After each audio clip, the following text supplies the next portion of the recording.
بتایا میری ماں نے اور میرے باپ نے مجھے مذہب کا، اللہ کا، رسول اللہ صلی اللہ علیہ وسلم کا، انبیاء کا، یعنی کہ بنیادی ایمان کی تمام چیزوں کا تعارف کرانے والے میرے ماں باپ تھے۔ میں نے خود سے ان کے متعلق ڈیسائیڈ نہیں کیا کہ میں سنی ہوں اور میں مسلمان ہوں۔ اسی طریقے سے اسکول کے لائف کے بعد شاید یونیورسٹی لائف کے اندر جا کے آپ کو یہ موقع ملتا ہے یا کالج کے اندر کہ آپ خود سے سلیکشن کرتے ہیں۔ دوسری طرف اگر آپ دیکھیں تو آپ کو بعض فیصلے ایسے لگیں کہ یہ فیصلہ میں نے کیا، میں نے نوکری کہاں کرنی ہے، کیسے ڈھونڈنی ہے، اس میں بہت سارے لوگ خود فیصلہ کرتے ہیں۔ میں شادی کب کروں گا، کس سے کروں گا، اس کے اندر میری مرضی تو شامل ہوتی ہی ہے، چاہے شادی والی جگہ کا فیصلہ میرے ماں باپ کریں یا کوئی اور عزیز و اقارب کریں، لیکن کچھ حد تک کہا جا سکتا ہے کہ یہ والی چیزیں میں نے کی۔ لیکن سوچنے والی بات ہے کہ ایک بچہ جو 26-27 سال کی عمر میں یا 25 سال کی عمر میں پہنچ کے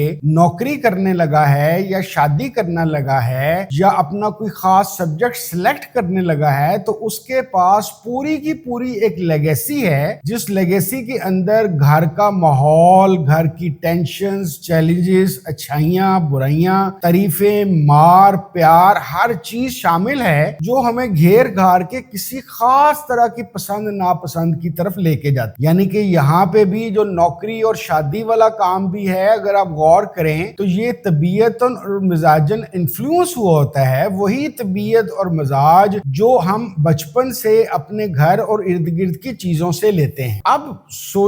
سوچتے مشکل یہ پیش آتی ہے کہ آخر میں کہاں ہوں، میرا فیصلہ کہاں سے ہو رہا ہے۔ بعض لوگ پریشانی کے اندر جب بہت زیادہ پریشان ہوتے ہیں وہ کسی پیر، شیخ یا عامل کے پاس جاتے ہیں، اور ایسا کوئی نہیں ہوتا، یا اگر ہوگا بھی تو شاید 0.01% ہو کہ جس کو خواب میں کوئی بزرگ نظر آئیں اور وہ وہاں پہ چلا جائے۔ نارملی آپ اپنے فقہ کے مطابق، اپنے مسلک کے مطابق ہی بزرگ کے پاس جاتے ہیں۔ میں نے بہت کم دیکھا ہے کہ سنی آدمی شیعہ عالم کے پاس یا بزرگ کے پاس گیا ہو، یا شیعہ عالم کا ماننے والا سنی کے پاس چلا گیا ہو۔ دیٹ مینز کہ اس چیز کے اندر بھی آپ کی ذاتی مرضی کی بجائے آپ کے خاندان کی روایت اور رواج شامل ہوتا ہے، یا یوں بھی کہہ لیجئے کہ بعض دفعہ آپ کی مشکلات یا پرابلمز کی ایک انتہا کو دیکھتے ہوئے آپ کا کوئی یار سجن، کوئی دوست بیلی، کوئی کولیگ جو کسی اور پیر خانے سے ان ٹچ ہو، جڑا ہو، تو وہ آپ کو مشورہ دے دیتا ہے کہ یار مجھے یہاں پہ بڑا فائدہ ہوا ہے، تو یہاں چلا جائے۔ دیٹ مینز کہ اس والے ڈیسیژن کے اندر جہاں پہ آپ کسی بزرگ یا عامل یا پیر کے پاس بھی پہنچتے ہیں یا کسی مذہبی عالم کے پاس جاتے ہیں، تو وہاں پہ بھی آپ کا جو فیصلہ ہوتا ہے گائیڈڈ اور انفلوئنسڈ ہوتا ہے۔ چیز کو اگر ہم سوچتے جائیں گے تو ہمیں پتہ یہ چلے گا کہ چیز پیچیدہ سے پیچیدہ ہوتی جا رہی۔ جیسے 1947 میں پاکستان کو برٹش راج سے آزادی ملی۔ یہ آزادی ملنا، ہندوستان کا 2 حصوں میں تقسیم ہونا، اس تمام معاملے کے اندر میں اور میری جنریشن اور ہم سے 1-2 جنریشن اوپر والے لوگ اور آئندہ آنے والے جتنے بھی لوگ ہیں، ان کا اس فیصلے سے کسی قسم کا کوئی تعلق نہیں، لیکن اس فیصلے کی وجہ سے ہم ایک خاص اسلامی جمہوریہ کے اندر پیدا ہوئے، اس کے اندر ڈیولپ ہوئے۔ یہاں پہ مارشل لا لگا یا جمہوریت آئی، تنگ نظری آئی یا روشنی آئی، مینز کے انلائٹمنٹ آئی، ہمیں اس کے مطابق ہی اپنے آپ کو ڈھالنا پڑا۔ تو ان تمام چیزوں کی وجہ سے مجھے اب یہ لگتا ہے، جہاں سے میں نے بات شروع کی تھی، کہ تقدیر کے 2 حصے ہیں۔ ایک الہی تقدیر ہے، کیونکہ بینگ اے مسلم ہمارا یہ ماننا ہے، ہم یہ سمجھتے ہیں، ہمارے ایمان کا حصہ ہے کہ تقدیر ہوتی ہے۔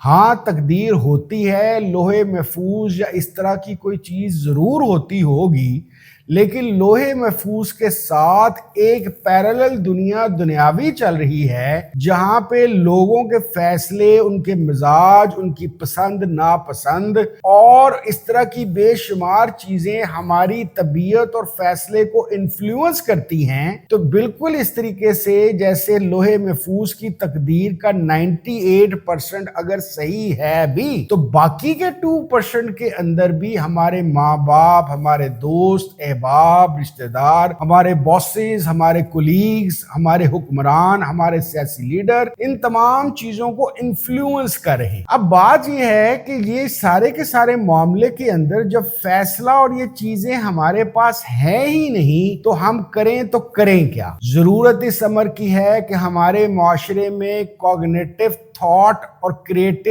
تھاٹ اور اس طرح کی تھاٹ کو ترویج دی جائے، مینز کہ اس کو پنپنے دیا جائے تاکہ لوگ اپنی انسانی تاریخ کے مطابق، یعنی کہ وہ انسانی تاریخ جو تقدیر کا فیصلہ کر دیتی ہے انسانی تقدیر کے مطابق، اس کے اندر سوچنے، سمجھنے اور سیکھنے کی صلاحیت ہو۔ دیٹ از وائی اس طرح کے تمام مسائل کے اندر میں یہ سمجھتا ہوں کہ ہمیشہ ہی اس کی ضرورت تھی، لیکن آج اس بات کی شدید ضرورت ہے کہ ہمارے یہاں پہ کریٹو تھاٹ رواج پائے، ہم مختلف طرح کے ٹریننگ پروگرامز لے کر آئیں جس کے اندر انسانوں کو